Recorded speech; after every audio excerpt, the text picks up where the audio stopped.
Hello, I'm Richard Raffan.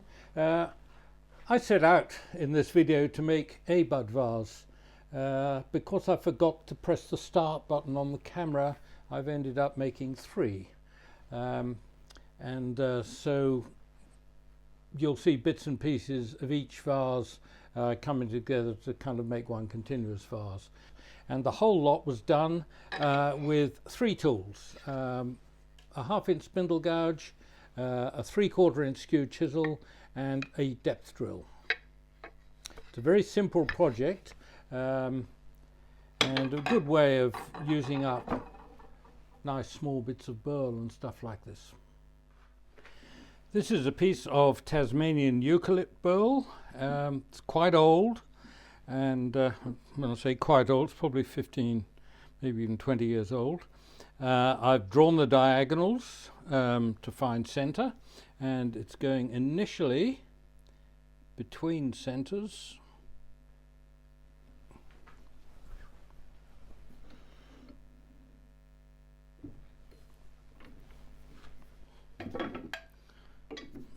My hand's getting a bit weak, so I have an extension lever. I don't encourage people to do that unless you've got a weak wrist like I have. So make sure it spins freely first and then tighten up the tail center. I'm going to be roughing this down using a 1/2 inch spindle gouge. And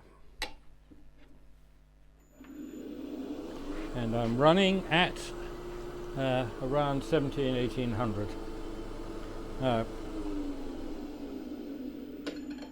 This is burl, but it's still a good idea to take a series of cuts from one end back to the other end and then off the other end rather than coming in from space.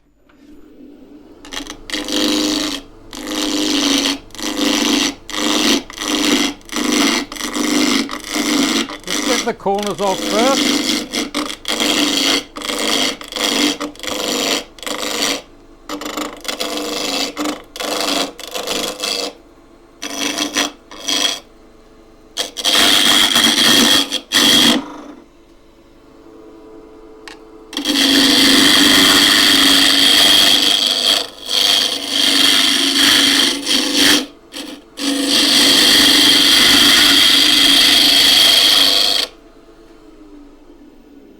So just want to get it round-ish. Still little flat areas there. No need really for them to come off yet. I will. Now, next thing is to start shaping the vase. This is going to be the bottom.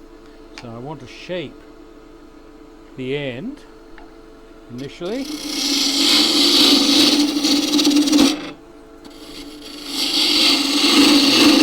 A kind of bottle-shaped vase, and I want a shoulder here for the chuck jaws, so I can just bring the tool in sideways. I can also do that with the skew chisel. The important thing is that this shoulder here should be trued up, so that's going to sit against the chuck jaws. The angle of this can be cylindrical, that's fine. It's the shoulder in this case which is the important bit. Now I can start to shape the rest of this.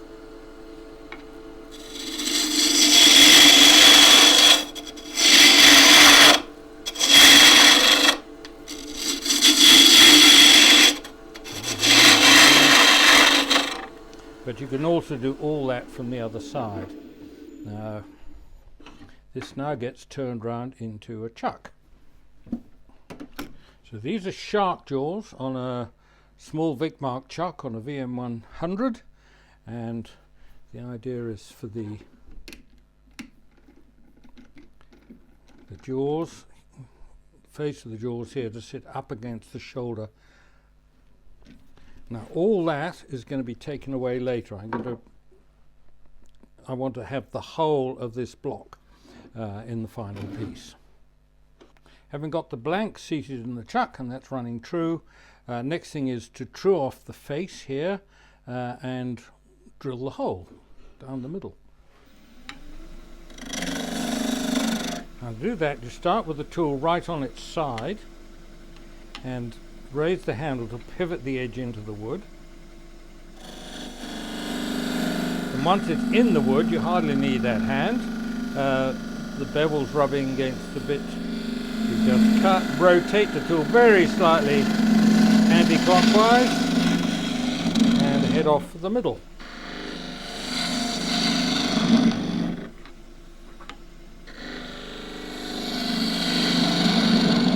Now I'm going to have a kind of conical inner rim. We get down to the hole, so the hole will be there to start the hole, which I'm going to drill with a depth drill. Just do that with the scooches on its side, and then depth drill here. I've got two bevels on the drill. Get one riding, and then bring the tool round and just push it in. Now, as it goes in, if you've got it straight, it will just run true. If the handle starts going round in a circle and everything's off center, it'll be going round and round and round. The sooner you stop, the better. Now this can go all the way in up to the ferrule. And this is 120 millimeters long, the drill, so that is more than deep enough. And coming around here, I have the tool rest at an angle, so my hand is in a more comfortable position than if the rest was straight across. Just a little bit more cramped that way.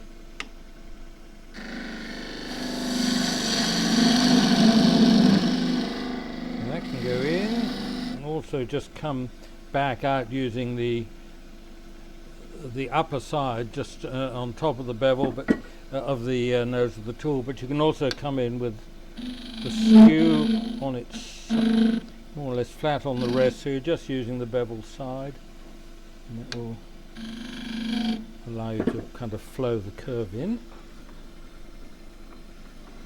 Now sand that now because I can't get at it later. So 120 grits.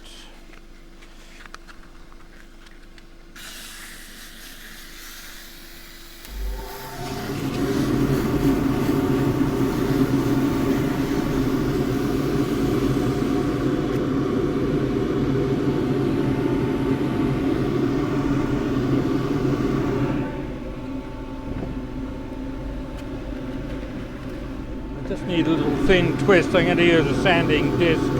Roll it up so that can get inside.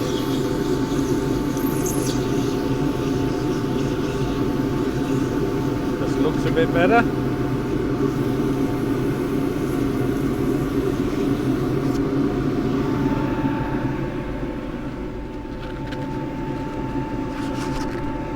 And this is some blue, which is 240 grits.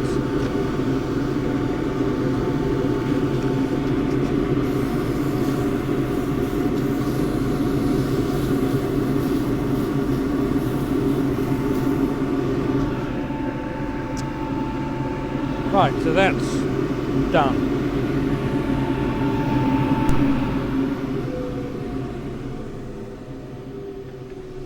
Now bring the tailstock up to support it. With the extra leverage there. And start to shape the vase. I'm going to finish this off between centres, but the idea now is to get the shape done. And in the bottom section I project the shape through the shoulder, which is there for the chuck jaws, and then finally it goes between centres and I complete the whole of the outside. So this is going to have a kind of flared top.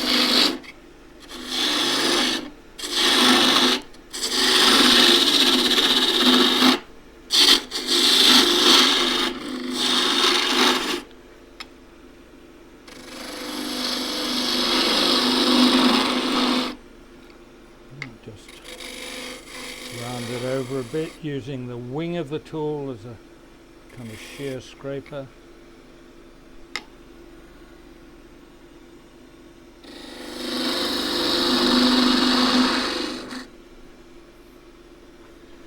Now this cut stuff, I know, shear cuts nicely with a skew chisel. So the wrist comes up slightly so I've got a more comfortable position for the skew. Just keep the cut on the leading half of the edge. If you want to have a catch, you just let the point of the cut drift to the top of the edge, like that, and that is going to happen every time. And that is generally the result.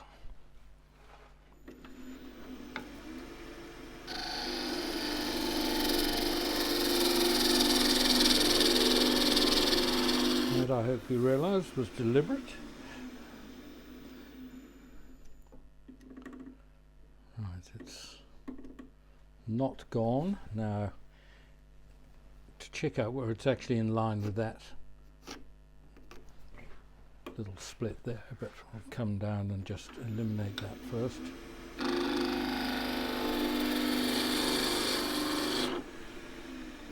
And I know where to look for it by the lines. Still a teeny bit left.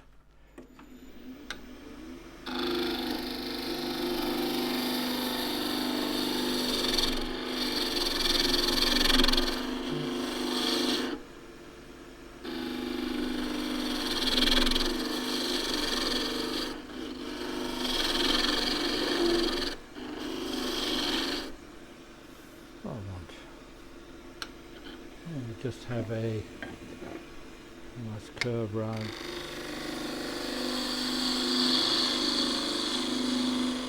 There's always that temptation to put in beads and things because you can. When you've got very busy wood like this, you don't really need it. Now, coming round here, if you don't like the idea of doing a shear cut with the skew, you can use a peeling cut. Now this, I'll have the rest slightly lower. I'm now on probably a fraction below centre height. This is not a scrape with the tool pointing right in on the radius. That generally does make a very nice noise. Just want to tilt the tool up a bit so it's more of a peeling cut. And the idea is just to project the curve through that little shoulder where the jaws are, so somewhere around there. And then I'm going to get the whole thing between centres and finish it off. So this was the tailstock end. This now goes onto the spur drive. And this will need to be wound up so the spurs on the drive engage. Right, it's all running nice and true. And I just need to finish this off. So I'm going to use the long point down here.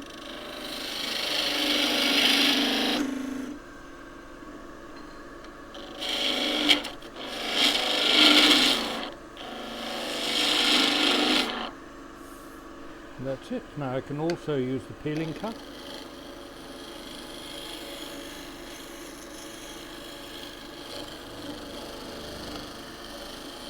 And if you really can't resist putting grooves and so on, now's the time to do it.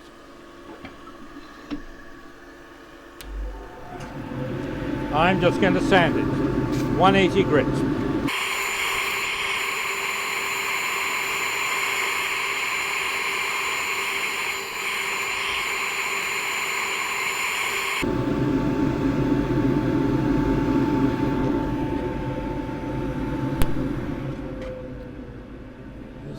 Going to get oiled with, this is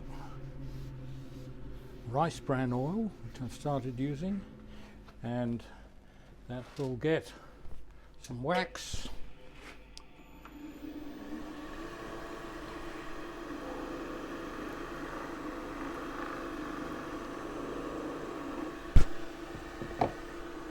This is a finish which acts as a base for something else. So if you want to wax polish this over the years, that will develop a wonderful patina. In fact, over a few months it will. And I like the sort of patina you cannot get out of a bottle. It's one which comes with age and use and ongoing care.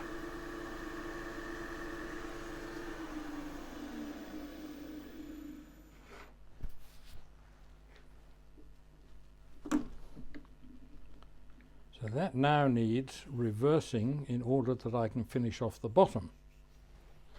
First, I just need to get some oil on that. Now, chances are you won't have one of these, so another way of doing it is to get a waste block in the chuck, and I have a lot of these for exactly this kind of purpose, and you make a little spigot on the end to fit into the hole you've just cut. Now I don't need that bit.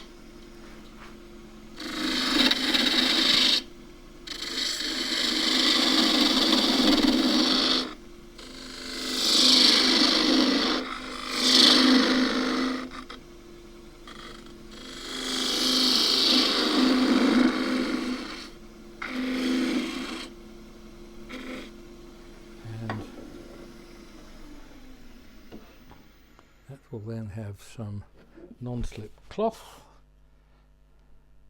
to go in there, bring the tail centre up.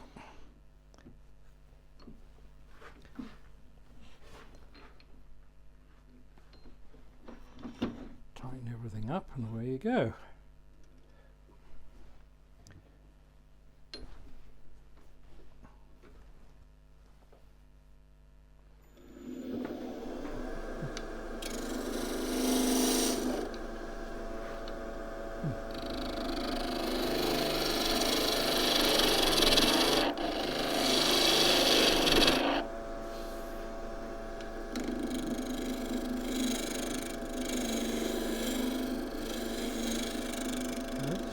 Running out very slightly in the middle, but you can probably get away with that with fairly heavy sanding. Coming across the bottom, I'm going to use the gouge rather than the skew. Or maybe I should use the skew just to show how to do it.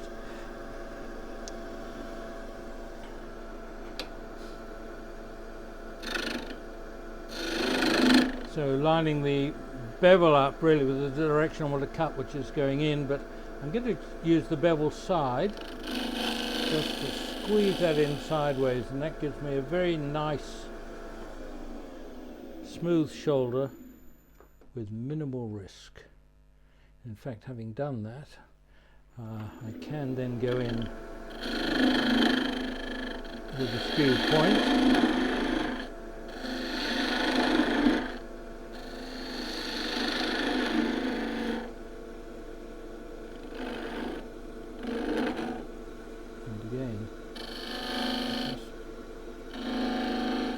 Couple of bits of that. Sand this before I cut it off.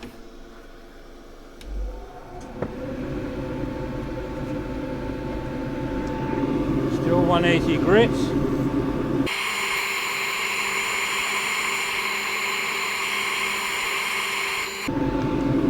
$2.40.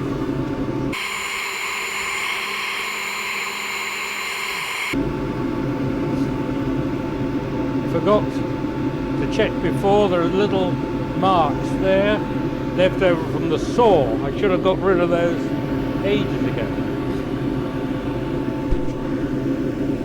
Rest comes up.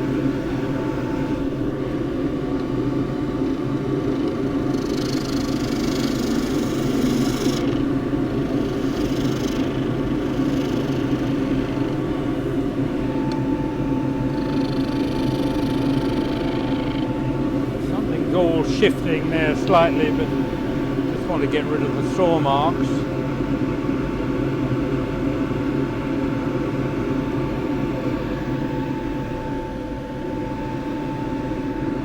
Fairly heavy sanding will disguise any changes in the surface.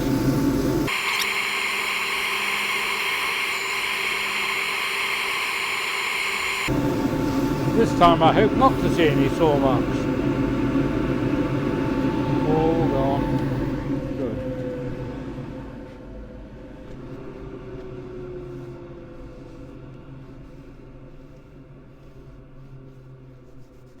It all just gets into the few splits that there are. The waxy sock. Just the sock this time.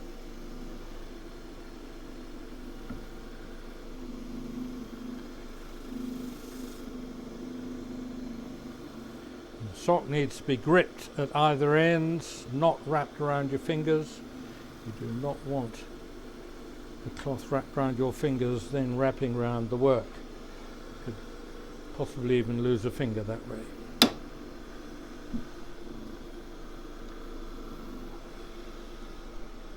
Right, so now this needs to be cut right down to the end. I'm going to use a gouge for that.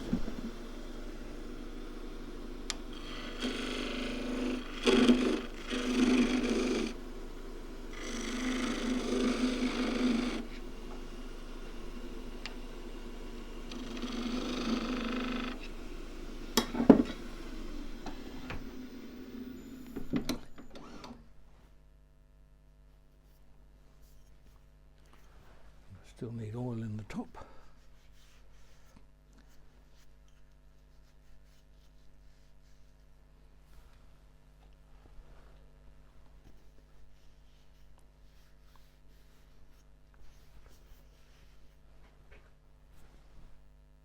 So these are the two you see in this video. There are two because I failed to record a couple of stages.